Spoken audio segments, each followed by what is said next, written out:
Or someone will show up on your calendar and tell you, I've been hearing your name over and over. And you might never find out who started that chain. You might never know which client made the first connection, but the impact is already moving through their circles and networks. And this is how silent advocacy works, to be quite honest. It's steady, it's genuine, and often invisible until the results land right at your door.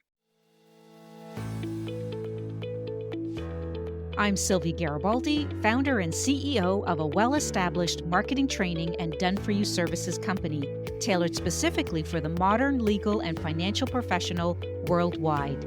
While it's taken some trial and error to figure out which methods get the best results for professionals who are looking to grow their practices, fast forward to today, my team and I have nailed down and perfected a process that has helped so many of our clients consistently achieve outstanding results and create a legacy for their practices. I created the Serve First, Sell Later marketing podcast to give you simple, actionable, non-salesy, and results-driven marketing to grow your legal or financial practice like so many of our clients have. If you're a lawyer, mediator, financial, or divorce professional who is looking to become highly visible and wants to create a practice that makes an impact, then you're in the right place. Let's dive in. Hello, everyone, and welcome back to episode 103 of the Serve First, Sell Later marketing podcast. I'm your host, Sylvia Garibaldi. Most professionals think referrals happen when you ask for them. And yes, sometimes they do. But most times, they happen in the quiet moments that you never see. It could be a kitchen table conversation, a late night text between friends, a coworker venting in the break room. And so your name comes up because of the experience that you created, and that experience was unforgettable. And so that kind of advocacy has nothing to do with pressure, scripts, or timing. And I believe it comes from the way that you showed up for someone when they needed you most. So today, we're going to be talking about the type of marketing that goes far beyond posts and newsletters. And this is about creating client experiences that naturally lead people to talk about you, share your name, and recommend you without you even having to ask. So in this episode, I'm going to break down how advocacy actually works, why it happens, what triggers it, and how you can create these moments intentionally inside your practice. So if asking for referrals has ever felt awkward or out of alignment, you're in the right place because in most cases, you might not have to ask. You just need to create the kind of experience people feel compelled to talk about. So let's get right into this. I want to start with something that most professionals don't want to admit, and that is that asking for referrals feels uncomfortable. You know it, I know it, your clients feel it. So that kind of discomfort is actually a sign that you're paying attention to the emotional reality of the work that you do. So most lawyers, mediators, and divorce professionals are working with people during some of the hardest moments of their lives. Asking them for a referral at the end of a case can feel maybe a bit tone deaf, rushed, or transactional. How many of you can relate to that? I know I can. And so it creates pressure that your clients didn't ask for. And because of that, most professionals avoid the conversation completely, not because they lack confidence, but because something about the traditional referral ask just doesn't match the work that they do. So there's another reason it falls flat. Referrals are not created by obligation. They are really created by emotion. So let me explain. People refer when they feel relieved, supported, understood, and grateful. And they refer when they feel proud of the decision that they made to hire you. And they also refer when they want someone else to experience that same level of care. So none of that comes from asking. It actually comes from how you made them feel. And when you understand that, everything changes. Instead of focusing on how do I ask for referrals, the better question becomes, how do I create the experience that naturally inspires referrals? So if you think back to your practice and you think about those clients who referred you without you even asking, right? I want you to go back to those experiences. What did you deliver for those clients? How did you make them feel? Because it's those type of experiences that you want to replicate, okay? And the reality is, Not everybody's going to refer to you, but if we can continue to clone those experiences, the chances of you increasing that likelihood is fairly significant. Because here's the thing, clients talk about you when the experience stands out. They talk about you when that process is smoother than they had expected. And they talk about you when you've helped them through something that they couldn't navigate on their own. So I think when you can make them feel safer, stronger, or more grounded because of the work that you've done together, that really creates an environment for referrals. And this is what drives advocacy. There's no pressure, there's no scripts, and there's no timing. And when you can create that level of experience, you don't have to ask for referrals. Your clients give them freely because sharing your name becomes part of that story that they tell about how they made it through this difficult season. So, referrals, as you know, don't happen by accident. They're not random and they're not luck. They're created by specific moments in your client's experience that sparks the thought, I need to tell someone about this experience. And so there are 5 natural referral triggers. There could be more, but I think these are 5 of the main ones. And I want to go through each of them so that you can start designing your own client experience around these moments in a very intentional, very simple way. Now, I want to preface this by saying this is not meant to complicate the way you work. This is about giving you information and thinking about which one of these can I implement one step at a time. This is not meant to overwhelm. Okay, so let's talk about these triggers. So, trigger number 1 is people refer professionals who help them feel good about themselves. Think about that. Not just about the outcome, but about the kind of person they are becoming in the process. So, when your clients feel calmer, when they feel grounded, when they feel more in control because of how you supported them, they naturally want to share that with someone else. So, it sounds like, this mediator really understood me. Or this attorney didn't escalate things. It was much easier. This process felt very respectful. So when your values match theirs, when they feel like you represent the version of themselves that they're trying to move toward, that's when referring feels more natural and it feels like an extension of them.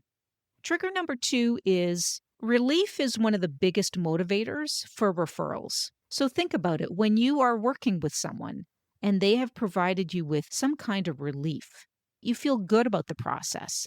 So when someone feels like the weight is lifted off their shoulders, even a little bit, they want the people that they care about to feel that same relief. So a workplace manager might think, wow, we should have brought this workplace mediator in months ago. So it's that kind of experience. Or a family dealing with estate planning might say, this was actually clear for the first time. This was so much simpler. So when someone experiences meaningful relief, right, that's when sharing your name is going to happen. It's almost instinctive. Trigger number 3 is clients love forwarding practical things that make life easier. So what does this look like? It could be a short checklist, maybe a script, maybe a slide deck of some kind that explains the process, or anything that helps them take that next step more confidently.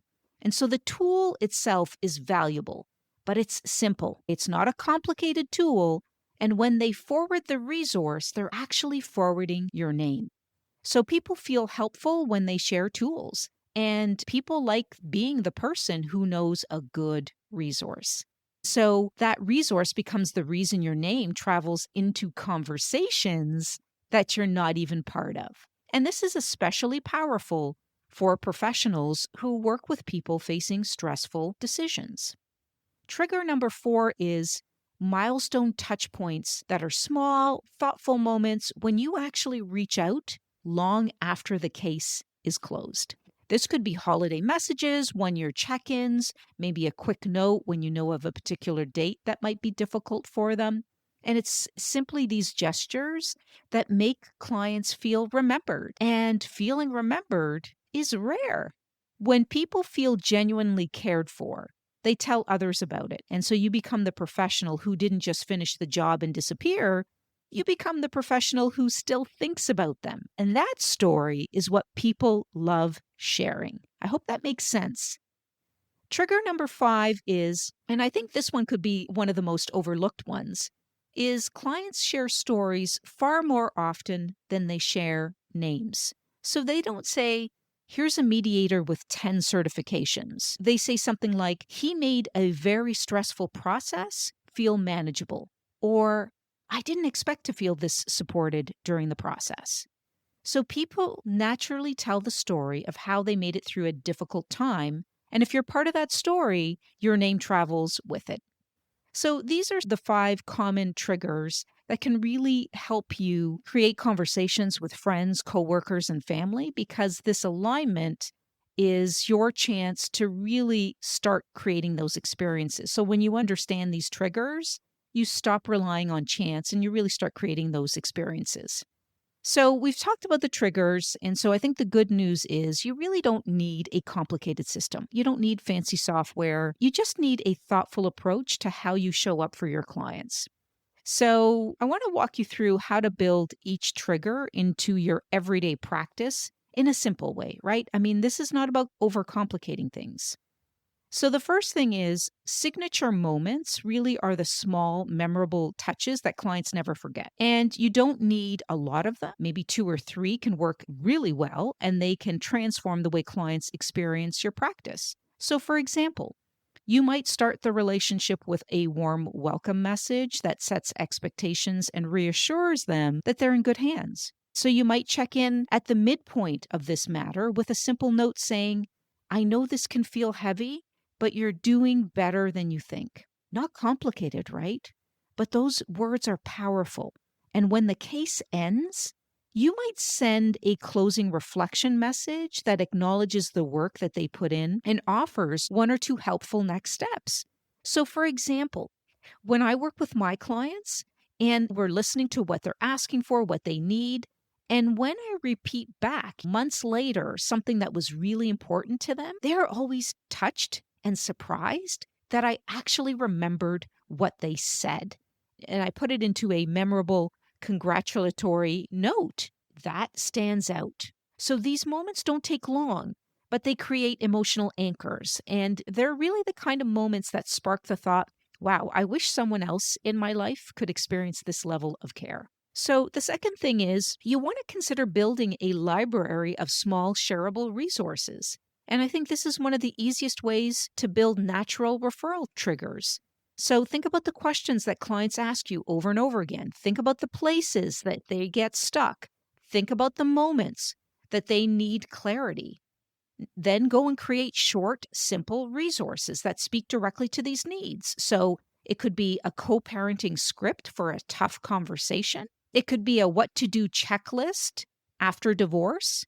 It could be a 1-pager sheet for managers and CEOs about navigating conflict. And so when you give clients tools that they can use in real life, they will share them. And because the resource is tied to your name, your expertise, it actually starts to spread into conversations that you never even hear about. So these aren't fancy, these are simple. So, how do you create those? Go into AI and start thinking about these resources. And you can ask AI to create something short and simple for you. The next thing is to use social media to support your past clients and not just attract new ones. So, what I mean by this is most professionals think that social media is only about reaching new people. But truthfully, it's one of the most effective ways to stay visible to the clients that you've already served as well. So, when you consistently share practical insights, your past clients see them. And every time you post something helpful, they're reminded of the experience that they had with you. So, your posts become sort of like tools that they can share with someone in their circle that's struggling with something similar. And so it happens all the time. Your clients are probably forwarding your information from social media to clients who actually need your help. They're talking about you and they're sending that information over. So these posts often get forwarded, as I mentioned, privately and not publicly. And then your content becomes their way of saying, you should talk to this person without actually saying it directly. So another way, and this could be a really strong way to build advocacy, is by giving clients a reason to stay connected to you long after their situation ends and you've completed your work with them. So this doesn't mean selling something new. It means offering optional follow-ups or check-ins that genuinely support their next chapter. So, for example, a family mediator might offer a yearly parenting plan review, or they might schedule a follow-up mediation or a check-in 6 months later. An estate planning attorney might provide that annual estate review after the first year, just to check in to see how things are going. A workplace mediator might do quarterly tune-ups or training sessions. The reality is, professionals change, people change, situations change, environments change, technical situations change. I mean, everything is changing minute by minute. Nothing stays the same. So there should always be some kind of update or check-ins that can provide value to your clients. Okay, I hope I'm getting you to think creatively or outside of the box. So these long-term touch points, what they do is they create continuity. They show you care about their ongoing well-being, not just the case that you handled. And so the longer the relationship lasts, the more naturally clients refer you. One of the biggest things clients talk about is how you communicated with them. And so they'll tell people if they didn't think that your work was that clear or maybe a bit confusing. So that's not the kind of information you want them to pass on to others, because it doesn't make the other person feel confident in wanting to have a conversation with you. So think about how you communicate. Super important. I always say that the work that you do is very complex. You need to dumb it down into the language that someone in high school, someone in grade school could understand. So think about how you communicate. Are your emails clear and easy to understand and easy to follow? Do clients know what to expect at each step? Do you prepare them for what might feel emotionally difficult? Do you check in when you know things are often tense? That's really important. So it's these small communication improvements that can create these emotional shifts. And I think the result here is that you create a client experience that people feel compelled to share, not because you asked, but because it made a real difference in their lives. All right, so if you're listening and thinking, wow, I'd love some guidance about how to shape my marketing to build this out strategically, this is exactly what we do at SG and Associates. We can help you create this plan and actually implement this so it is much easier and faster to get the results. So if this is you, feel free to book a strategy call with me. You can find a link in the show notes. All right, so when you start weaving these referral triggers into your practice consistently, something powerful begins to unfold. And it doesn't happen with the traditional fireworks. I'm being a little facetious here. It doesn't happen with those grand gestures, and it usually doesn't happen in a way that you can instantly measure. Instead, it begins quietly, almost in the background through small moments that your clients experience and then carry with them. So what you start to see is something I call the silent advocate effect. And so silent advocates really are those clients who speak about you long after your work together ends. And you know who they are. And so they share your name, not because you ask them to, but because something about the experience stays with them. And I know I have clients to this day that continually refer to us because of the experience that we have created for them years ago. So it's part of how they talk about their own story, and naturally your role in that story comes along for the ride. Okay, so let me give you a quick example. One of the things we do at SG and Associates is pricing and packaging. We helped a client relook at their rates, shape them, increase their rates, package them in a way that is valuable. And to this day, this professional still talks about our services because she was able to increase her fees, offer a flat fee rate, be confident about it, and market it to demonstrate the value. And quite honestly, this client has included me in a book that she wrote about how we helped change her life by creating income that she didn't know was possible. And she continues to refer us until this day. Anyone who needs this help in marketing their services, increasing their revenue, we are one of the top people that she thinks about. And I'm always honored. But I want to share this experience with you because this is still ongoing from years ago. And this book was done recently, but she's still talking about the work that we've done together. So please don't underestimate the power of this strategy. So those silent advocates, don't always announce themselves. Most of the time, clients won't tell you that they're referring people to you. You won't get a message saying, "Oh, I recommended you today," because they're busy. They don't have time to do that. That's how people operate in real life, especially when the topics are personal, emotional, or sensitive. So, what happens instead is this: you'll get an email from someone saying, "A friend told me to reach out to you," or you'll take a consultation call from someone saying, "My coworker said that you helped them more than they had expected, and so I'm here in hopes that you can help me do the same thing."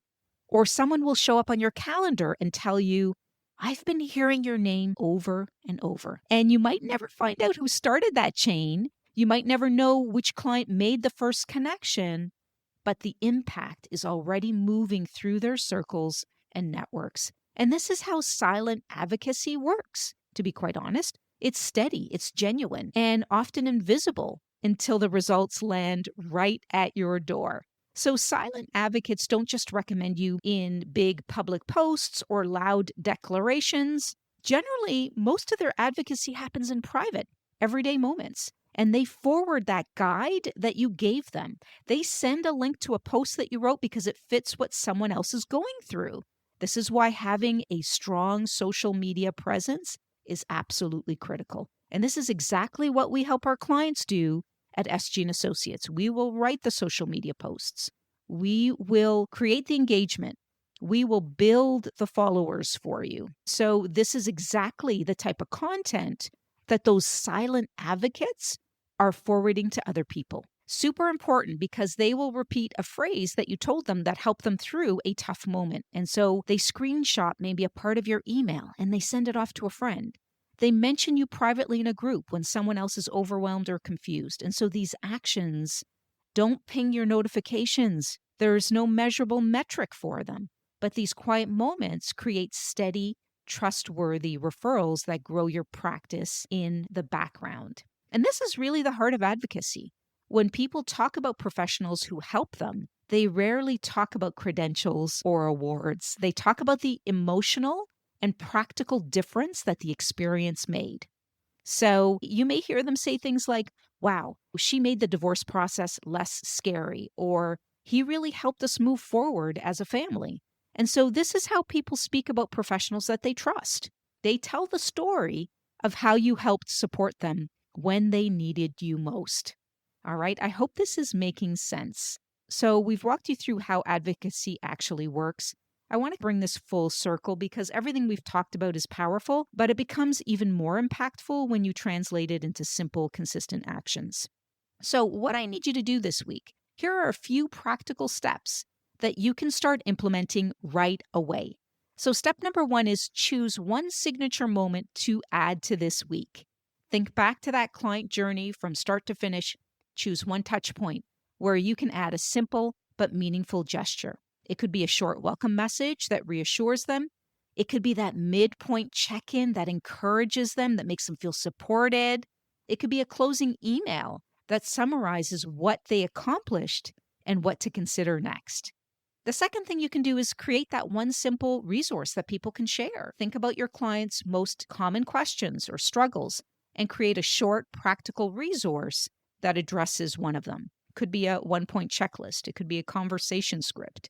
It doesn't have to be something huge or overwhelming, right? It's just a resource that will naturally travel into new conversations because they're going to send it to other people. And pick one person that you've worked with in the past. Go back to your client list. Send them a message that simply acknowledges where they are now. And it doesn't have to be long. It doesn't have to be deep. Just something like thinking about you today and hoping you and your kids are doing well in this transition phase. Small gestures like this create long-term relationships. And then thinking about sharing that one piece of useful content this week. So whether it's a short post, a tip, or a story from your practice, when people see your content and feel, "Wow, this is exactly what so-and-so needs, let me forward it to them," you're going to become top of mind in these moments. And referrals are going to feel much more natural. And so I think looking at part of the process, emails, instructions, next steps, and make it clearer or calmer, that's going to be important, right? Because clear communication is one of the biggest drivers of client trust. So, once again, looking at your communication and simplifying it, improving it in any way that you can. So, referrals, they don't come from asking, they really come from how you make people feel. And they come from the trust that you build, the clarity that you provide, and the steady presence that you offer. So, choose one simple action today, something human, something thoughtful, something aligned with how you can naturally show that you care for your clients. And I think that's one of the most powerful forms of marketing that you'll ever have. Thank you for tuning in today. If you found this episode helpful, I'd love to hear from you. Please send me a message and tell me your biggest takeaway. And of course, if you haven't already, please make sure to subscribe so that you don't miss future episodes packed with actionable strategies to grow your practice. See you in the next episode.